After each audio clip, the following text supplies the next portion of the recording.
politics, or pop culture, local or national news, goofing around or getting outraged. Howard Monroe and the Watchdog Morning Show is covering it all. And you're welcome to come on in. Give us a listen or give us a call. We're here for you.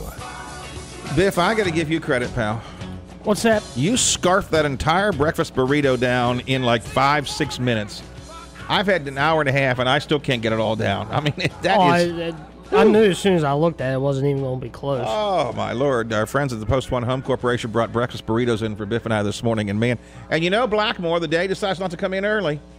I took what was left of mine. I left it out there on his desk. I thought maybe he could finish off the burrito because I couldn't eat it. I could only eat half of it. This is the day he doesn't come in early. Of course. So it sounds like it could be second breakfast for me when I get off the air. I don't know. He's probably prepping for the walkthrough this afternoon, no doubt. Yeah, 3 o'clock at Wheeling Island Hotel, Casino, and Racetrack. Busy weekend, as always, of sports here on the Watchdog. Kicking things off at 10 o'clock, yes, with Mr. Billy DeFabio's Fall Football Friday. Uncle Billy. He's got interviews with coaches and comments and conversation and commentary 10 until noon today. Stevie is in at noon, as always. Then coming up this afternoon at 3, as you mentioned, it is the walkthrough. Yes, again at Wheeling Island Hotel, Casino, and Racetrack. John and his cast of characters. And I guess, come to think of it, he doesn't need my breakfast burrito. They got all kinds of food over there when they're out there on the... They'll take care of them over there at the track. There's no doubt. 6 o'clock, Chad Anthony is in the trenches, brought to you by McDonald's. And then games kick off at 7 o'clock. Couple of good games tonight, actually. Yes, we do. On AM 1370, we have Blair High and John Marshall. And over on 1600, we have Westinghouse and Wheeling Central at Wheeling Jesuit. Then, of course, when the games are done, you stick around because Brother Biff has all of the scores of all of the games around the entire Upper Ohio Valley on the fifth quarter scoreboard show. Yes, the West Virginia Northern Community College fifth quarter scoreboard show. And then following that at 11 o'clock, we will head down to West Virginia Metro News, Fred Persinger, and Game Night Live for all the scores around the state of West Virginia. Tomorrow morning, of course, as always, it is the Saturday morning sports huddle. 9 o'clock from TJ Sports Garden and Restaurant. Then we follow that up with the Hounds, right? Yes, Sammy, he'll be over at the Wheeling Island Hotel, Casino, and Racetrack for Round Up the Hounds. And 2 o'clock in the afternoon, we're back to high school football again. Yes, we are. We have Lowellville and St. John Central. Then we kick into college football later in the afternoon. Buckeyes of Ohio State take on Northern Illinois at 3:30 on AM 1370 WVOI. And your Notre Dame is in action. Yes, they will take on Georgia Tech and the option-run Georgia Tech Yellow Jackets. AM 1600 at 3:30-ish. And then, just in case you think we're done, we're not. Oh, no, we got to get the big boys in. On Sunday. Yes, at 1 o'clock, it'll be the Tennessee Titans and Marcus Mariota, who may throw for about 600 yards on the Cleveland Browns. It's all coming up this week on the place where you get the best football coverage in the Ohio Valley, bar none. The Watchdog Radio Network, AM 1600 WKKX, AM 1370 WVOY. Can't listen on the radio, listen online. WatchDogNetwork.com. Click the station you choose to listen to, VOY or KKX, and then take your TuneIn radio with you as well on your smartphone or your iPad, and you can listen on the go, which is the way I listen almost all the time anyways, everywhere. So do that. It's nice to have. It is indeed. In studio with me for another few minutes is the puppet master, Shawn Fluharty from Ohio County, our delegate from the 3rd Delegate District. You're running again for re-election, I assume, right? Absolutely. Yeah, just double checking on that. I just don't make the big hoopla about it. I know, like, but you're enjoying yourself, I think. I am, and I think I've been very effective thus far, and I've worked very well with Delegate Storch, and would like to continue to do so.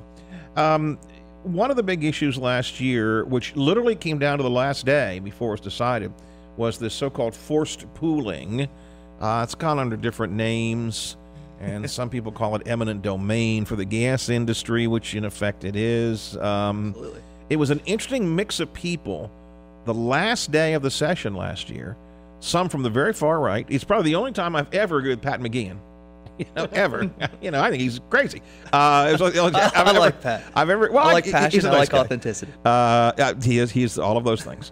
But then there were you on the other side of the aisle. You guys are not anywhere close to each other on the political spectrum, But this issue you guys came together on. Yeah, we always hear about bipartisan support of bills, and we should pass this bill because there's bipartisan support. Well, I'm telling you right now, we should oppose this bill and decline it because there's bipartisan opposition.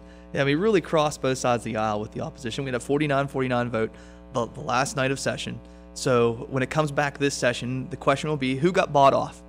I mean, really, that's what it comes down to. If you had a 49-49 vote, what's going to change between then and now? Other than maybe some extra money in your political coffers. Well, hopefully the bill gets some. I mean, sometimes the devil is in the details. The bill, in principle, simply says that if there are a few folks in a unit that do not want to accept the terms being offered to them, at some point they can be forced into the unit. I mean, now that's the principle of it. The details are what percentage needs to be there in order to force the forced pooling to take effect. What kind of money are they going to get? Who's going to determine what the fair value is, and so on. So hopefully some of those, if this does come back, I'd at least like to see it come back in a form that makes a little more sense than what it was last year. Absolutely. I mean, after we steal your land, and you should be fairly compensated afterwards, I think really that's the question outstanding. And that goes back to the issue with the severance tax. I made a floor amendment during that debate, and I said, let's just give 1% severance tax raise. From 5% to 6%, the same tax that your shirt on your back was taxed at. Let's make that 1% raise, which people tell us would probably be 30 to 40 million, maybe more, from that 1% we would receive, and then let's dedicate all of it to secondary roads. Mm-hmm. So it's an attempt to address the roads issue. If we're going to give away, steal people's land, at least get something back in return. Well, we're not even doing that. And it's funny, the same people that are support of this bill are the same ones that love Ronald Reagan, and Ronald Reagan famously said the most terrifying words in English language, I'm from the government, I'm here to help. Right, exactly. Well, now it's I'm from Chesapeake and I'm here to steal your land thanks to your government. I mean, that's kind of where we're at now. We always hear the stories told in the far extreme. We hear the story of 100 property or mineral rights owners, all of whom have worked out a good deal, and there's one little old lady who just refuses to sell because I'm not going to sell my land, and therefore none of them are going to get their money because one little old lady is. I mean, that's in the extreme. Those are the kind of stories we hear, and people, well, that's not right. Yeah. And it probably isn't, to be honest with you. The difficulty with the bill, as I said, is in the details. I think last year, and correct me if I'm wrong, it was 80%? 80%. 80% of the mineral rights owners had to be, or I don't want to phrase,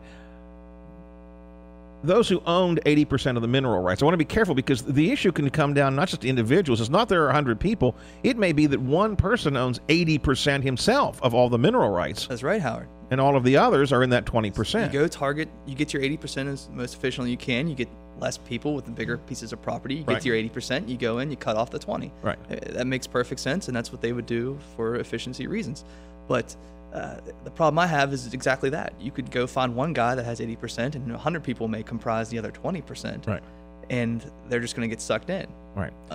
So if we reach a number, and then the second part of it is, what do you do? So you reach a number that makes sense. I don't know what that number is. We talked about it for several years here on the show. Is it 93% or 90? I don't know what the number is, but you reach a number where you go, okay, at some point you can't allow the tiny minority to prevent the majority. So if you reach a number that's reasonable, but then you're going to say, now how are we going to decide what that minority that's being forced into a lease, what are they going to get paid? I don't know if such a number exists when it comes to taking people's property. I mean, we have few things in this country that we still have that's still ours. And that's the ability to go into the voting booth and not have it revealed, and maybe to own property. It's probably about the last two things we have.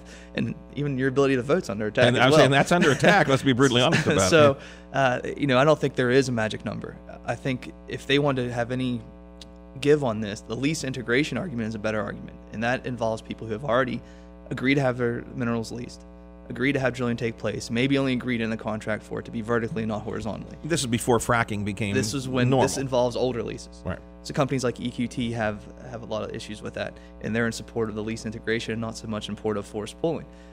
So that's something that maybe the legislature could look at and reach a compromise on. But to allow for forced pooling to take place, which, let's call it what it is, it's eminent domain by private companies. It is. To allow that to take place, I think, flies in the face of government. It flies in the face of the Constitution. It flies in the face of what's considered justice for the people of West Virginia. Except, unfortunately, the Supreme Court has said that the government can use eminent domain for the government can for private, purposes. So the government, but not Chesapeake, not Chevron, not private companies. This is a complete different realm. If you want to come in and take property for a park, which we've seen take place, or run a road through for public use, that's entirely different.